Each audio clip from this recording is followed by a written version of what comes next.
Good evening all of you. Good evening sir. Good evening sir. मेरा आवाज सबके पास clear आ रहा है? Yes sir. चलो ठीक है, बहुत बढ़िया।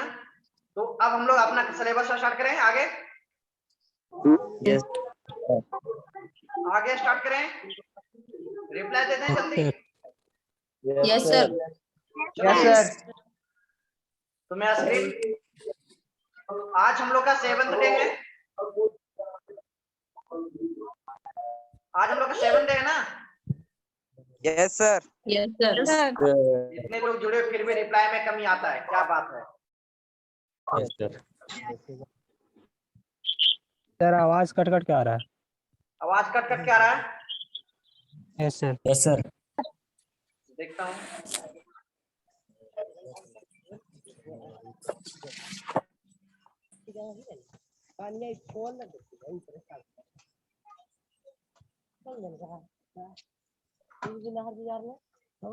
अब कुछ बढ़िया आ रहा है?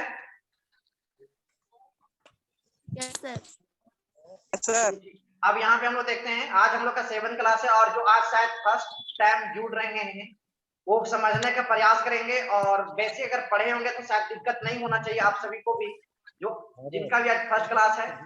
और उसके बावजूद भी दिक्कत हो तो इनके में रिकॉर्डेड वीडियो जो भी ऑनलाइन क्लास चल रहे हैं वो डाल दिया गया यूट्यूब पे, आप जाकर देख सकते हो। उसके अलावा आप देखने के बाद समझ नहीं आए तो आप क्लास में पूछ सकते हो, कोई दिक्कत नहीं है। पूरा स्क्रीन आपके सामने मैं शेयर कर रहा हूँ और हो भी चुका है।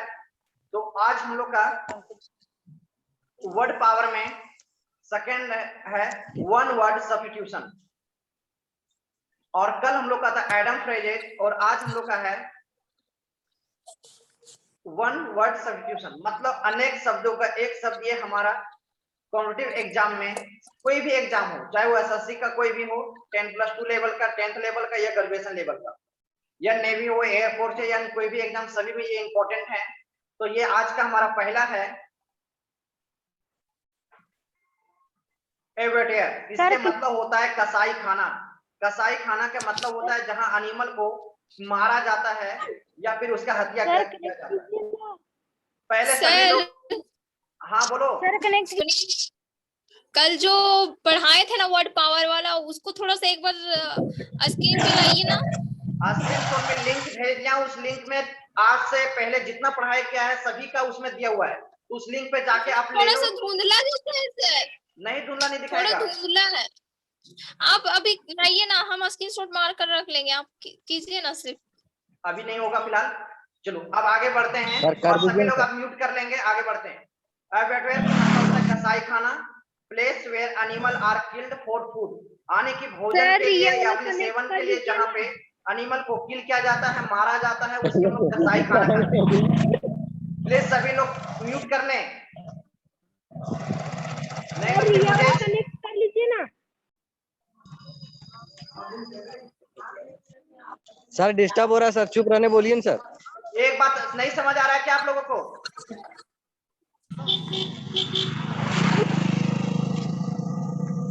अब इतने इतने लोगों फिर भी आप लोग में समझदारी नहीं है तो मैं क्या कर सकता हूँ बताओ? इंग्लिश के क्या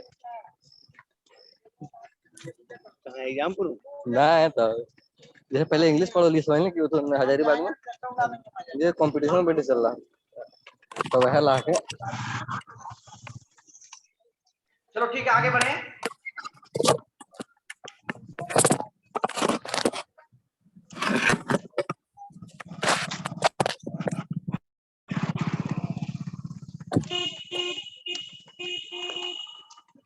और सभी लोग म्यूट कर लें पहले, प्लीज सभी लोग म्यूट कर लें।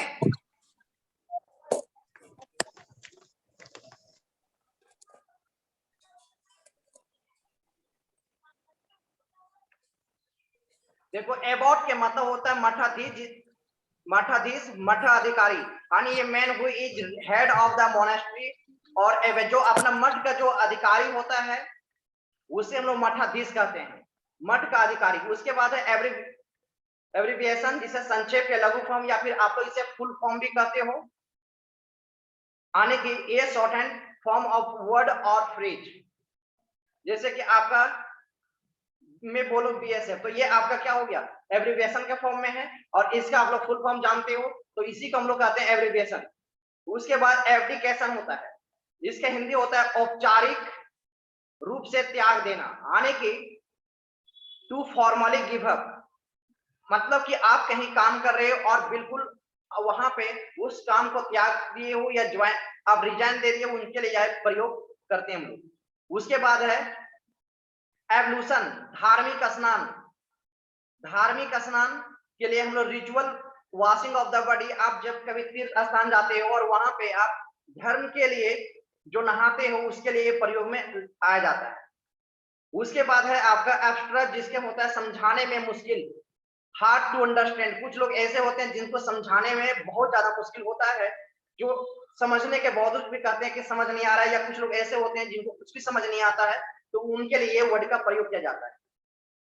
अबंडेंस, प्रचुरता, एक quantity that is more than enough, जरूरत से ज्यादा होता है, तो उसके लिए हम लोग अबंडेंस वर्ड का प्रयोग करते हैं।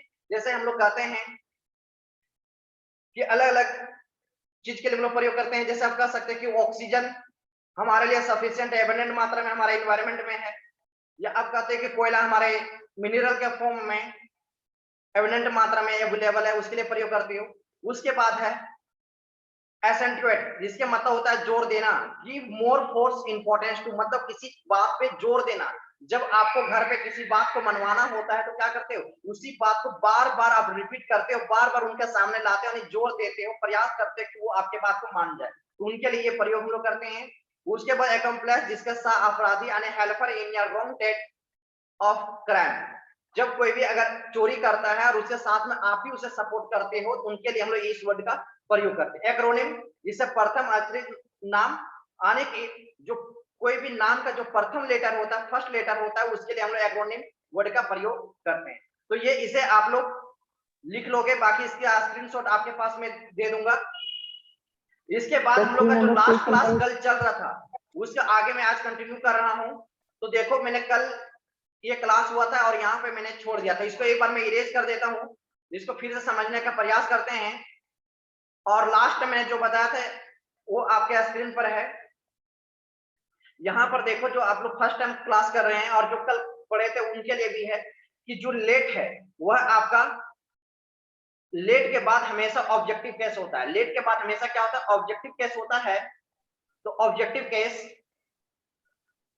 में आपका जैसे आप कह सकते हो, मी हो गया, जैसे प्रोनाउन का फॉर्म वाला, आई का मी, वी का एस, दे का देम, तो ये सारे वर्ड, ही का हिम, तो ये सारे क्या आते हैं, ऑब्जेक्टिव केस आते हैं। और जब लेट लगा हो तो लेट के बाद ऑब्जेक्टिव केस, और ऑब्जेक्टिव केस के बाद हमेशा आपका वर्ब का फर्स्ट फॉर्म होता है, कोई दूसरा फॉर्म नहीं होगा। और ऑब्जेक्टिव केस में कोई भी आ जाए, या सिंगुलर सब्जेक्ट के अनुसार आए या प्लूरल सब्जेक्ट के अनुसार, कोई इंपॉर्टेंस नहीं होता है, हमेशा सिर्फ V1 ही होगा। तो अब यहाँ पर देखिए आप लोग कि लेट एस गो, तो लेट, अभी जो यस यहाँ पे है वो आपका क्या है, ऑब्जेक्टिव केस। ऑब्जेक्टिव केस यहाँ पे आपका ऑब्जेक्ट, बिल्कुल सही बोल रहे हो, ऑब्जेक्टिव केस है यहाँ पे। जब ये हमारा ऑब्जेक्टिव केस है, तो ऑब्जेक्टिव केस के बाद इसके अनुसार क्या होना चाहिए, गो होगा, यानी कि V1 होगा। गोइंग और गोज आपका नहीं होगा, कोई भी फॉर्मेट नहीं होगा। और इसी को मैं आपको बोलता कि क्या टू गो होता, बोलो इसके ऑप्शन में एक और होता टू गो, तो क्या ये होता, नहीं, ये भी आपका नहीं होगा। इसके बाद है लेट हिम। अच्छा अब बात करते हैं, जो ये यूएस है वो आया कहां से है, वी से आया हुआ है, हिम किस से आया है, ही से आया है। तो अब बताओ, लेट हिम सीट, सीट या सिटिंग, या फिर मैं एक और दे दूं, तो क्या ये कौन होगा, बिल्कुल। यहाँ देखो लेट के हिम अनुसार हिम है, तो यहाँ पे आपका सीट ही होगा, क्योंकि कोई भी हो जाए, आने के सिंगुलर सब्जेक्ट या प्लूरल सब्जेक्ट के अनुसार कोई भी ऑब्जेक्टिव केस आए, कोई मैटर नहीं करता, हमेशा V1 ही होगा। तो यहाँ पे आपका सीट होगा, सीट्स और सिटिंग नहीं होगा। इसके बाद आपका है next, I saw him laugh और लाफिंग। तो अब देखो यहाँ पे आई सॉ हिम लाफ या लाफिंग, तो अब बताओ यहाँ पे क्या होगा आपके अनुसार? I saw him laughing, laughing, हाँ, laughing. laugh होगा सर। अच्छा, थोड़ा सा इस केस को हम लोग समझने का प्रयास करते हैं कि अभी बहुत लोग कर रहे हो कि लाफ और बहुत लोग कर रहे हैं लाफिंग, इसको भी समझने का प्रयास करते हैं। अब देखो जो आई है वह हमारा प्रोनाउन है। यहाँ तो आई थिंक सबका क्लियर होगा। यस, ये डब्ल्यू जो है वो आपका मेन वर्ब है और मेन वर्ब का दूसरा फॉर्म। क्लियर है यहाँ तक सबका? प्लीज हल्ला ना करें सभी लोग। देखो जिनके पास लगता है कि डिस्टर्ब हो रहा है या आवाज आ रहा है वो म्यूट कर दें, और जब मैं पूछूंगा या फिर रिप्लाई मांगता हूं उसमें तुरंत आप अनम्यूट करके रिप्लाई करें। उसके बाद देखो हिम, हिम आपका क्या है? ये आपका सब्जेक्ट के प्लेस पे है, ये आपका सब्जेक्ट के प्लेस पे, ये वर्ब के प्लेस पे और ये ऑब्जेक्ट के प्लेस पे है। अब यहाँ पे मैंने लेट के लिए प्रयोग किया था, तो लेट तो यहाँ है नहीं, तो यहाँ पर देखो कि सब्जेक्ट है, वर्ब है और ऑब्जेक्ट है। तो ऑब्जेक्ट में आपका हमेशा ऑब्जेक्टिव केस वाला आता है, तो ऑब्जेक्टिव केस वाला में हिम बिल्कुल यहाँ पे सही है। तो आई सॉ हिम, कहां से हला? नेहा कुमारी, नेहा कुमारी म्यूट करो नहीं तो मैं यहां से रिमूव कर दूंगा। तो यहां पर देखो आई सॉ हिम, तो आपका ये सब्जेक्ट हो गया, ये वर्ब हो गया, ऑब्जेक्ट हो गया। तो ऑब्जेक्ट के प्लेस पे हिम है। अगर मैं यहां तक की बात करूं तो ये यहां तक मेरा बिल्कुल 100% सही है, कोई एरर नहीं है। आई सॉ हिम के अगर हिंदी में बात करूं तो मैं उन्हें या उसे देखा, ये हो जाएगा हिंदी में।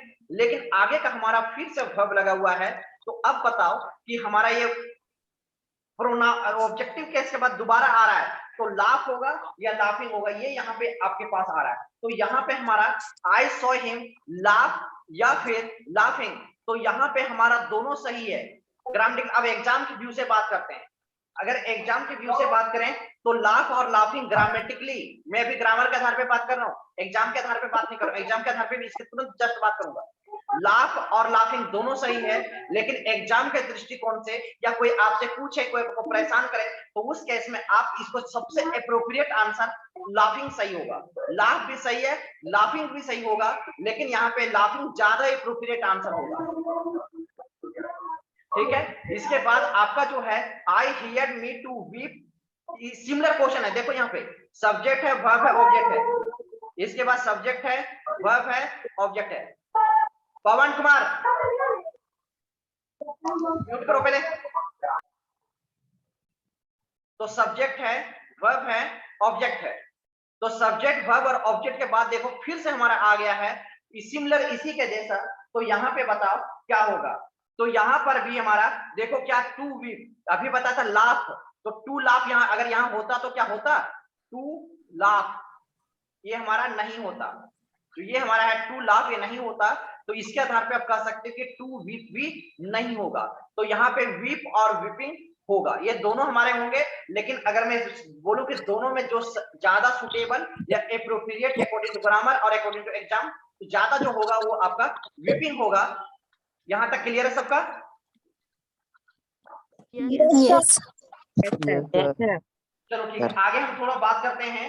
तो आगे हमारा है you had better ask permission, you had better ask permission. तो बताओ यहाँ पे हमारा कौन सा सही है? तो बताओ you had better ask permission, तो सेंटेंस हमारा सही है या गलत है, ये मुझे बताएं। अगर मैं थोड़ा सा बात करूं इस पर आपका, तो थोड़ा सा देखो ग्रामर के आधार पर थोड़ा मैं बात करना चाह रहा हूं। तो यू आपका प्रोनाउन हो गया, हैड बेटर जो मैंने रूल लिखवाया था उसी का हिस्सा है, अगर देखोगे ध्यान से तो। क्योंकि आप लोग का ध्यान में ये मत जाना कि हैड है तो हैड के बाद हमेशा क्या होता है?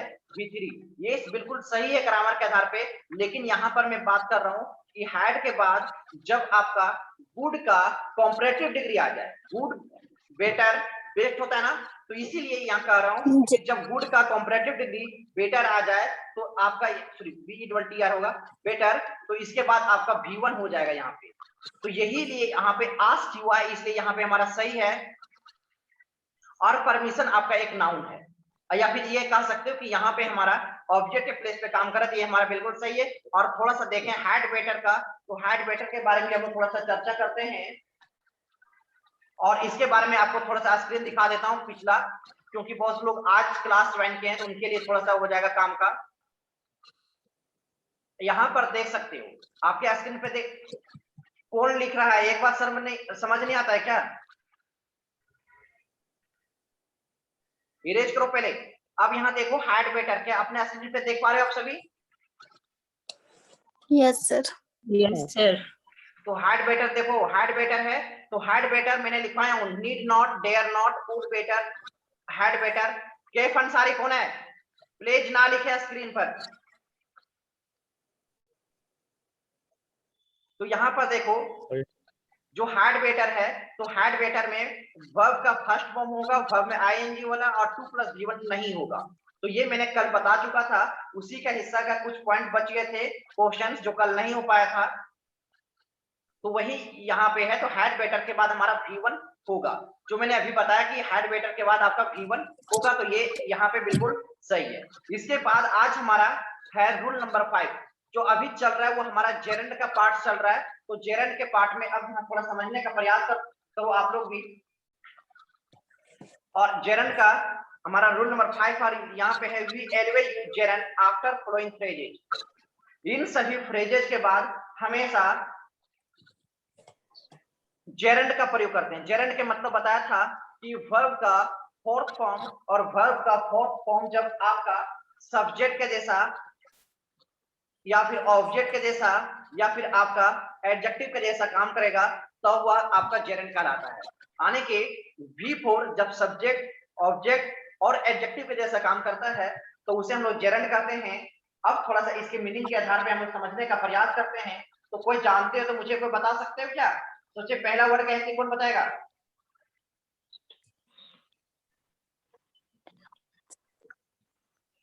तो सबसे पहला वर्ड का जो हमारा हिंदी है ये होता है आदि होना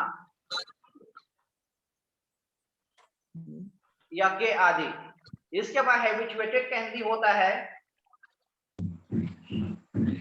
इन तीनों के हिंदी के आदि मतलब कि आप किसी चीज का लत लगना या लत या आदि जो कहते हैं उसके लिए प्रयोग करते हैं।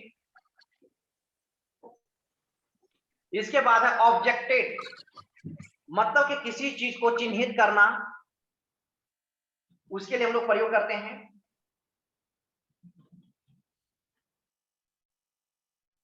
इसके बाद हमारा है एवर्स टू, इसके मतलब असहमत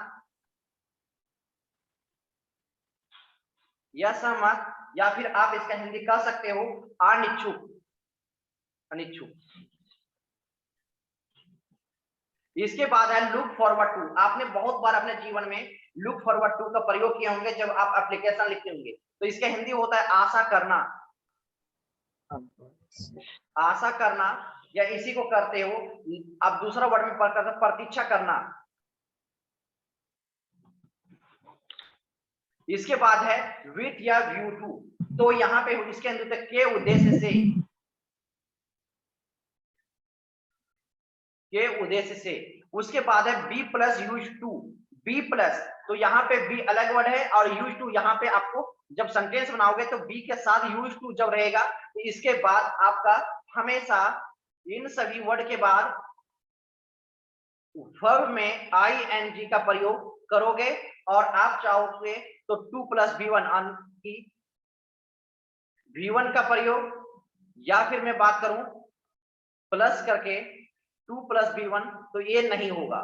तो अब यहां पर देखो तो वर्ब प्लस आईएनजी ये प्रयोग होगा, V1 का प्रयोग नहीं होगा और 2 + V1 का प्रयोग नहीं होगा, क्योंकि ये और भी संभव नहीं है। क्योंकि देखो यहाँ जब लास्ट का प्रत्येक वर्ड में हमारा 2 लगा हुआ है तो ये दोबारा रिपीट नहीं करेगा, इसलिए 2 + V1 संभव ही नहीं है। और इन सभी के बाद हमारा V4 होगा, जो V4 किससे काम करेगा? हमारा जेरेंड का काम करेगा। तो थोड़ा सा हम लोग एग्जाम्पल समझने का प्रयास करते हैं।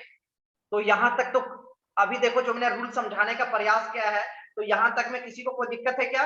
मैंने इसका एग्जाम्पल अभी नहीं लिया, एग्जाम्पल इसके बाद तुरंत लेने वाला हूँ। प्लीज, फिर आवाज आ रहा है? नहीं। नहीं, किन्हीं को दिक्कत नहीं है तो आगे बढ़ें। Yes sir. Yes sir. अब देखो आपके साथ कुछ एग्जाम्पल है आपके स्क्रीन पर। तो सबसे पहला है माई फ्रेंड वॉच एकोमस्टेड to going for morning walk. जब मॉर्निंग वॉक की बात किया जा रहा है तो अब देखो माय फ्रेंड। अच्छा देखो मैं आपको थोड़ा ग्रामर को और भी डिटेल में ले जा रहा हूँ, थोड़ा प्रत्येक वर्ड के मतलब समझने का प्रयास करना कि जो यहाँ फ्रेंड है वह आपका नाउन है। क्या है? नाउन है। और जो माई है वह आपका पॉसेसिव एडजेक्टिव है। क्या है? पॉसेसिव एडजेक्टिव है। समझने का प्रयास करना। और ये पूरा का पूरा जो यहाँ पर देख पा रहे हो माई फ्रेंड, वो आपका एक किसका जैसा काम कर रहा है? बोलो कोई। सब्जेक्ट के जैसा। सब्जेक्ट आपका कंप्लीट एक सब्जेक्ट के जैसा काम कर रहा है। किसका जैसा काम कर रहा है? सब्जेक्ट के जैसा काम कर रहा है। सब्जेक्ट। इसके बाद देखो वाज आपका हो गया हेल्पिंग वर्ब। क्या हो गया यहाँ पे? ये हेल्पिंग वर्ब हो गया। और ये जो यहाँ पे पोजीशन लिया हुआ है ये आपका कंप्लीट एक फ्रेज है, लेकिन ये मेन वर्ब का यहाँ पे रोल निभाएगा। एक्चुअली में ये मेन वर्ब है, लेकिन ये फ्रेज के जैसा यहाँ पे हमारा अभी ये अपना रोल निभाएगा। तो अब यहाँ पे हम लोग रूल में पढ़े थे इसके जस्ट कि जब ये सारे वर्ड होंगे तो हमारा V4 का प्रयोग करना है। तो ये देखो ये हमारा क्या है? V4 है। तो V4 है तो यहाँ पे गोइंग इस प्रकार से क्या हो जा रहा है? सही हो जा रहा है? यस या नो? Yes sir. सही है। और मॉर्निंग वॉक, तो अब देखो मॉर्निंग वॉक, तो वॉक आपका जो यहाँ है 4, तो मैंने आपको बताया था कि 4 आपका क्या है? प्रीपोजिशन है। क्या है यहाँ पे? समझने का प्रयास करो। ऐसा नहीं कि ग्रामर में एक कहीं एरर है उसको सही कर लिया तो अब आपका इंग्लिश समझ आ गया, वो चीज नहीं है। प्रत्येक वर्ड का मतलब समझो। मैंने आपको बताया था कि पूरे ग्रामर में प्रीपोजिशन के बाद सिंगल वर्ड होगा तो वह आपका या तो नाउन होगा या तो ऑब्जेक्टिव केस वाला प्रोनाउन होगा। ऑब्जेक्टिव केस वाला जो प्रोनाउन होता है वह है। तो यहां पर देखो कि सिंगल वर्ड जब प्रीपोजिशन के बाद हमारा 2 वर्ड होगा, इसके भी बारे में जिक्र किया था कि जो लास्ट वाला होगा वह आपका नाउन का रूप में आएगा। और इसके पहले वाला प्रीपोजिशन के बाद अगर 2 वर्ड है, जैसे 4 है यहाँ प्रीपोजिशन हो गया, इसके बाद 2 वर्ड है तो पहला लास्ट वाला आपका नाउन होगा, इसके पहले वाला हमारा एडजेक्टिव पे जैसा काम करेगा। तो अब यहाँ देखो कि आपका जो वाक है, वाक आपका कुछ ऐसे वर्ड भी हैं जैसे वर्ब में, अगर मैं कुछ ऐसे वर्ब हैं जो आपका नाउन और वर्ब दोनों के काम करते हैं। तो इसके मैं एग्जांपल में ले रहा हूं दूसरा, ताकि आप समझ पाओगे बढ़िया से। जैसे देखो मैं बोलूं वर्क, तो क्या कहते हो? आई वर्क, मैं काम करता हूं या मैं वर्क किया, यानी कि आई वर्क। तो इसकी हिंदी क्या करते हो? यहां पर देखो तो ये आपका सब्जेक्ट के जैसा हो गया, ये आपका वर्ब के जैसा हो गया। लेकिन मैं कहूं वर्क इज वर्शिप, तो वर्क इज वर्शिप, तो इस सेंटेंस में आपका क्या है? ये यहाँ पे आपका एक सब्जेक्ट के जैसा काम किया है, जबकि यहाँ पे किसका काम किया? वर्ब के जैसा काम किया है। तो कुछ ऐसे वर्ड हैं जो आपका वर्ब के जैसा और आपके नाउन के जैसा, दोनों के जैसा बिहेव करते हैं। तो उसी के अंदर एक हमारा वाक भी है। इसी प्रकार से लव है। अब देखते हो कि मदर लव्स हर डॉटर, माँ अपने बेटी से प्यार करती है। अब देखो इसी सेंटेंस को मैं अभी लव पर, इसी सेंटेंस को क्या बोल सकते हो? लव इज लाइफ, प्यार ही जीवन है। तो अब यहाँ पे लव से आपके बने तो कुछ ऐसे वर्ब होते हैं जो आपके नाउन के भी काम करते हैं और ऑलरेडी वो वर्ब भी है। इसी प्रकार से हमारा जो ये है वह आपका यहाँ पर नाउन के काम कर रहा है। पहले भी बता चुका हूं कि प्रत्येक वर्ड ग्रामर में पोजीशन बदलने पर उसका मीनिंग भी बदल जाता है। जैसे वाक अगर इंडिपेंडेंट फॉर्म में बात करें तो ये आपका सिर्फ और सिर्फ वर्ब है, लेकिन इस पोजीशन के आधार पर यहाँ नाउन है और ये आपका यहाँ पे एडजेक्टिव के काम करेगा। इसके बाद अच्छा ये सेंटेंस हमारा कोई एरर नहीं है, तो क्या बता सकते हो सेकंड सेंटेंस में हमारा कोई एरर है क्या? No sir. अच्छा चलो ठीक है। तो अब देखते जाओ और मुझे यहाँ तक क्लियर समझ आ रहा है ना सबका? Yes sir. ठीक, जिनको भी समझ नहीं आएगा तुरंत अनम्यूट करके तुरंत पूछोगे, क्योंकि आप पढ़ रहे हो तो ये फालतू में समय पास नहीं कर रहे हो।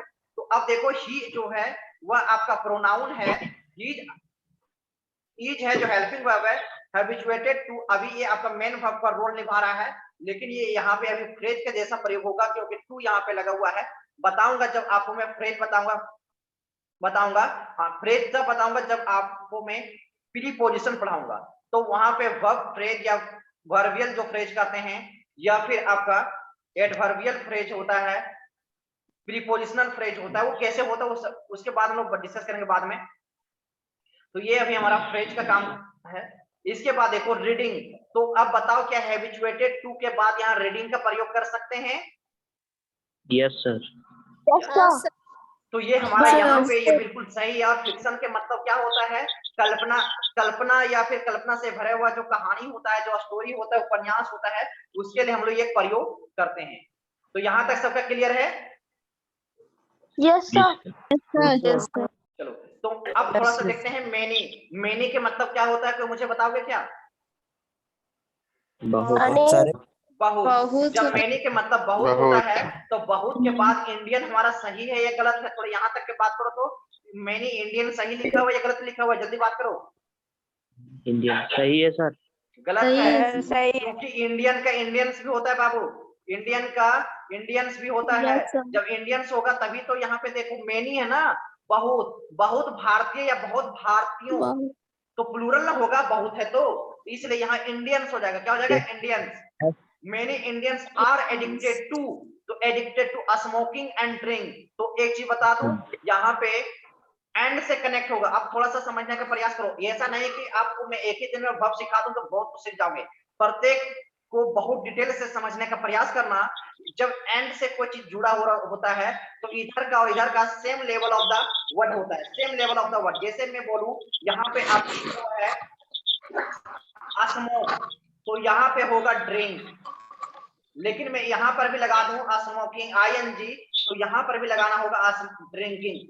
स्मोकिंग एंड ड्रिंकिंग दोनों सेम लेवल ऑफ द होगा, यानी कि V4 यहाँ है तो यहाँ पर V4 होगा, नाउन है तो नाउन होगा, एडजेक्टिव है एडजेक्टिव होगा। तो ये सारे same level of the word का प्रयोग करते हैं एंड से कनेक्ट करने के लिए। तो यहाँ पर देखो कि स्मोकिंग एंड ड्रिंक नहीं होता है, स्मोकिंग एंड ड्रिंकिंग होता है। आपने कभी ड्रिंक सुने हुए हो या ड्रिंकिंग? ड्रिंकिंग होता है। बिल्कुल ड्रिंकिंग, आप बिल्कुल सही कह रहे हो। इसी प्रकार से आपने नाम सुने होंगे। एक चीज और मुझे बताओ, बोलचाल के भाषा में कहता है कि ड्रिंकिंग एंड ड्राइव या drinking driving? Drinking and driving होगा या drinking and drive? Driving sir. Driving, drinking and driving नहीं आ रहा। सही है। इस प्रकार से बहुत सारे वर्ड आएंगे जो एक साथ होते हैं, तो ड्रिंकिंग एंड ड्राइविंग ये आपका यहाँ पे है। अब अपने काम की बात करते हैं। ये सेंटेंस में हमारा कोई एरर नहीं है। अब इसके बाद है ही ऑब्जेक्टेड मी टू सिटिंग, तो देखो ऑब्जेक्टेड मी टू सिटिंग, तो ये सेंटेंस सही है या गलत है? कोई मुझे जल्दी बताओ। He is objected to। गलत है। क्या सही होगा बाबू? He is objected to me sitting here। ठीक है। अब देखो ये बिल्कुल यहाँ पे ग्रामर के अनुसार सही है। इसका कारण थोड़ा सा मैं समझा देता हूँ कि देखो ऑब्जेक्टेड के बाद टू होना चाहिए, ये ऑब्जेक्टेड के लिए ही टू आया है, लेकिन पोजीशन थोड़ा सा बदल गया है कि यहाँ पे आपका मी आने के कारण से ये बदल गया है। और बदला क्यों है? क्योंकि ऑब्जेक्टेड जो कर रहा है तो ये कह रहा है कि ये पॉसेसिव नेचर का, थोड़ा सा पॉसेसिव मतलब अधिकार वाला क्षेत्र, ये अपनापन जो कहते हैं उसके लिए। तो ही ऑब्जेक्टेड मी, तो टू मी कभी नहीं होता है, इसलिए मी के बाद टू का प्रयोग किया गया है। तो ये ऑब्जेक्टेड के लिए ही टू आया है। यहाँ पे ये हमारा बिल्कुल सही है, कोई एरर नहीं है। हाँ लड़े लो ना बच्चे में। हाँ जो पूछना हाँ सर ऑब्जेक्टेड बाद टू आएगा तो क्या गलत हो सकता है? हाँ गलत हो जाएगा, क्योंकि यहाँ पे मी है इसी कारण से। अगर हम डायरेक्ट वर्ब वाला करते हैं ना, जैसे कि मी को हटा दो उसके बाद करोगे तो कोई एरर नहीं है, लेकिन मी आने के कारण से ये हो जा रहा है। ठीक है। Yes sir. उसके बाद देखो we are looking forward to being officer. तो अब यहां पर देखो इसके मतलब क्या होगा यहाँ पे हमारा, तो ये सेंटेंस सही है ये गलत है, थोड़ा जल्दी रिप्लाई कर दो, जल्दी जल्दी रिप्लाई करें। वी आर लुकिंग फॉरवर्ड, तो क्या हमारा ये सेंटेंस सही है या गलत है? तो अभी हम लोग देखे थे लुकिंग नहीं होता है, यहाँ पे लुक फॉरवर्ड पढ़े थे, देखे थे क्या? Yes sir. Yes sir. इसके पहले अगर सही होंगे एक बार देखो स्क्रीन पर, तो यहाँ पे आपका क्या लिखा हुआ है? यहाँ पर देखो लुक फॉरवर्ड, यही है ना, लुक फॉरवर्ड टू, यही है ना? Yes sir. यहाँ पे हमारा we are looking forward to being officers, तो यहाँ पर आपका लुकिंग ना होकर लुक होगा। उसके बाद आई यूज टू रीड नॉवल, तो ये क्या हमारा सेंटेंस सही है या गलत है, जल्दी बताएं। संडे को जाने का प्लान है। यूज टू के बाद क्या होगा हमारा प्रयोग? रीडिंग होना चाहिए। ठीक है, तो इस प्रकार से यहाँ तक सबका क्लियर है। रीडिंग नॉवल आगे होगा। बढ़े थोड़ा सा जल्दी। सर 4 नंबर थोड़ा समझा दीजिए सर। प्लीज म्यूट कर लो, कौन आवाज कर रहा है? समय हमारे पास वैसे पता है कि 4 लिमिटेड नंबर समय सर होता है, थोड़ा मात्र सा 40 मिनट का, उसमें से 5 मिनट तो ऐसे निकल जाता है, 35 मिनट हमारे पास होता है। तो अब इस प्रकार से हमारा ये समाप्त हो गया है। अरे कौन लिख रहा है, समझ नहीं आ रहा है क्या? मधु कुमारी, मधु कुमारी, ये क्या बना रखे हो? वो समझ नहीं आता है क्या आप लोगों को? जब बोलता हूं शांत से सिर्फ स्क्रीन पर देखो ना, और जब आपको मन करता है तब कुछ पूछो, जो समझ नहीं आता है उसे म्यूट और अनम्यूट इतना ही तो आपको पता हो ना, कैमरा ऑन करना ना कुछ करना है।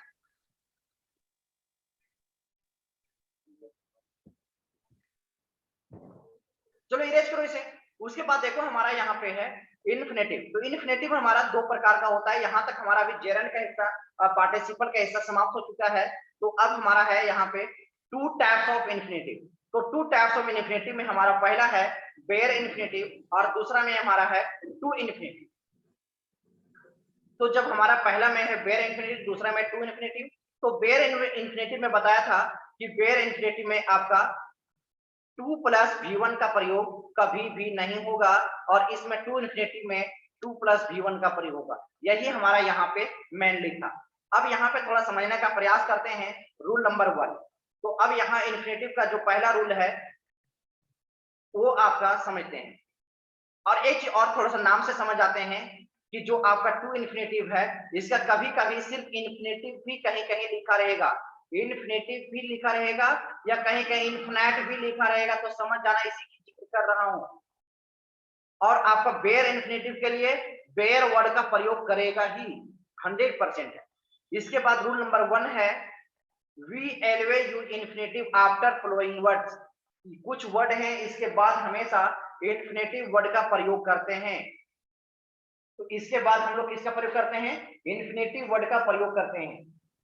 अब देखो इन्फिनेटिव वर्ड के मतलब हो गया। अच्छा पहले हिंदी थोड़ा सा समझा देता हूँ। आस्क, आस्क के मतलब अच्छा इसमें से कोई डिफिकल्ट वर्ड है उसका हिंदी जो नहीं जानते हो कोई कुछ नहीं बोल रहा, मतलब सब लोग को जान रहे हो ना? बता दीजिए सर। इंटेंस। चलो आस्क, आस्क का मतलब कहना, ये तो सब जानते हो। बेग के मतलब भीख मांगना, बेर के मतलब बेग के मतलब जानते हो, भीख मांगना। डेयर के मतलब साहस वाला, हेजिटेट, हिचकिचाहट, लर्न सीखना। कोशिश करूंगा कि अगला बार से हिंदी भी साथ में लिख करके ला दूं। ट्राई मतलब कोशिश करना, सी मतलब देखना। हाँ बेट हैड, अच्छा सी मतलब देखना, हैड बेटर बेहतर करना,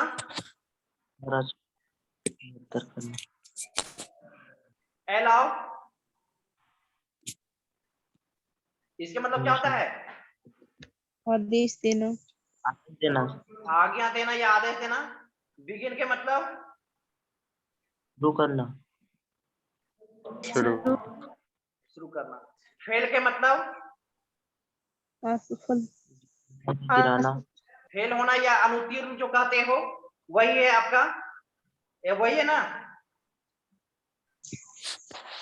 उसके बाद आपका है नेक्स्ट हैपन, घटना घटना।